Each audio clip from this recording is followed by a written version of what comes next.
Guys, we're into the off season, so that means we get to be a little reflective. Brad, are you ready to reflect a little bit? Yes, I'm definitely ready to reflect. We had a big year in 2023. A lot of different things went on. And, as the season goes on, some of which sort of get forgotten about or not talked about as much. And I think it's a great time, a great opportunity to really look back and say, hey, this was awesome. These were some cool things that happened this year. And to me, that's a fun thing to do. All right, Alexis, Brad kind of set the table there. There was a lot on the plate this year for the 75th anniversary of NASCAR. First, before we get granular in here, what did you think about the overall effort of NASCAR to recognize 75 years of history, Alexis? When I look back on the season, I think of 75 years, you want to celebrate the history, but you also want to celebrate, looking ahead at what's on the horizon for NASCAR. And I think we did a fantastic job of that this year with, as Brad already alluded to, so many fantastic events and things that occurred within the 75th year that kind of help us focus on what is potentially to come as we get into the 100th year and even further on. So I think they nailed it. I think with the leadership of Steve Phelps, Steve O'Donnell, everybody there, they're trying to continue to change things, to make sure that things aren't stagnant and don't stay the same. And I think they're doing a fantastic job of it. Brad Gilly, 75th year anniversary is come and gone. Just your overall thought on how NASCAR handled that.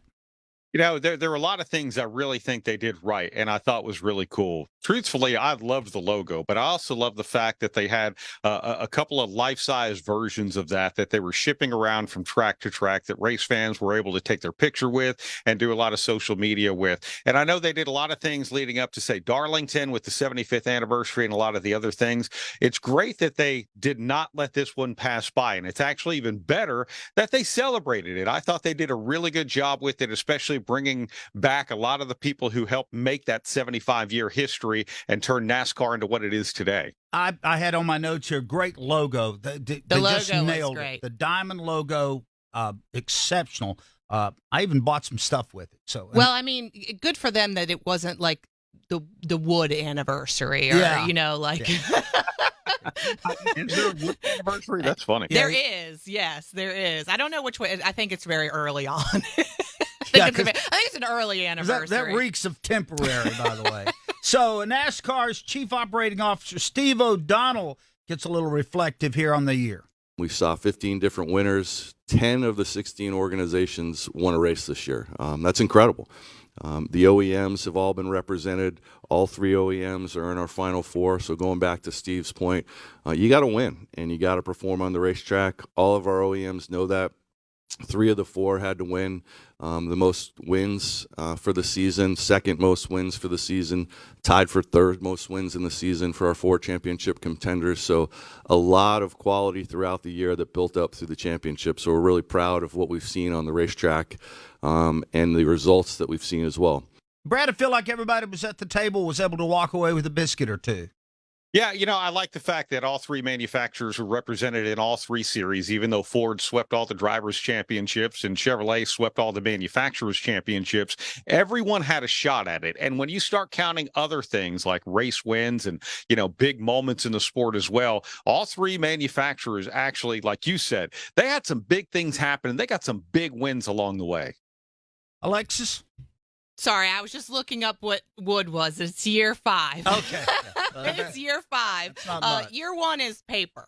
So wood's better than paper. But yeah, so I definitely agree. I think there's a lot for NASCAR to be proud of that happened this season and that has been happening over the last few seasons. And obviously we're here to celebrate 75 years. But when you specifically talk about the 75th year that we just had, lots of manufacturer wins. We had some teams, as O'Donnell mentioned, that, typically newer teams like your Trackhouse and your 2311 and teams like that, it takes them a few years to get going. With this new car, they're able to be competitive right out of the gate, and I think that's a huge win for NASCAR. I think they did a nice job of stretching out, celebrating some of the past champions. Yep. They did the big event down at Darlington, and that was nice where they had all of the past champions on stage and Hall of Fame members that they could round up. So that was good. North Wilkesboro had that feel of this is a family reunion and a lot of people there. I might have liked to have seen at each individual race a person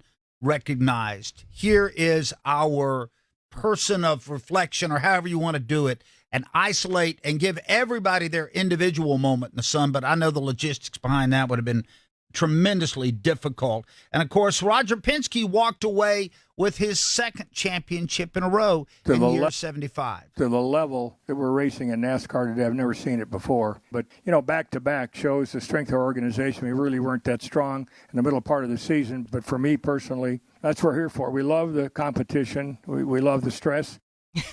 The stress. Yes, stressful for sure. You got to love the stress. Brad Gilly, 2 back-to-back championships for the captain from a team that halfway through the season, I don't know that anybody had Ryan Blaney going on to win the title. Yeah, I would agree. I think when Ryan won the Coca-Cola 600, which, by the way, was another big weekend for Team Penske, because the day before, Joseph Newgarden had won the Indianapolis 500. But I think when Ryan won the 600, a lot of people were shocked because on a 1.5-mile track, the Fords weren't really running that well. And I don't know that we saw that, leading laps, top 5 performances, and all of that led up to that win. And then after that, the bottom dropped out for him. 15 races with only 1 ninth place finish in that entire stretch. And they came back when it counted in the playoffs. But I would agree with you. I don't think a lot of us saw that coming. Heck, I had Ryan Blaney going out in the first round when it came to playoffs predictions. So there you go. So NASCAR celebrates 75 years. That's in the books. Let's give them an A. I feel like if you got a grade, even on the curve, I just don't know that they missed much this year, Alexis. No, I certainly agree. I would definitely give them an A. And I don't even think you have to grade on a curve. I mean, look at all the things, and we've talked about it already, but you talk about North Wilkesboro, talk about Chicago and racing the streets of Chicago, having a first-time driver in NASCAR go out and win his very first race in Shane Van Gisbergen. I mean, there's just so many storylines that came out of this season that are special and are going to be special for a very long time. And the fact that we got out of the gate and the Daytona 500, Brad, ran the moment and the hour that it was supposed to, and we weren't sitting at home on Sunday at 7 o'clock waiting to see if the weather cleared. Felt like a gift. Yeah, that was a huge. Of course, it got repaid later with Dover and Charlotte. Yeah.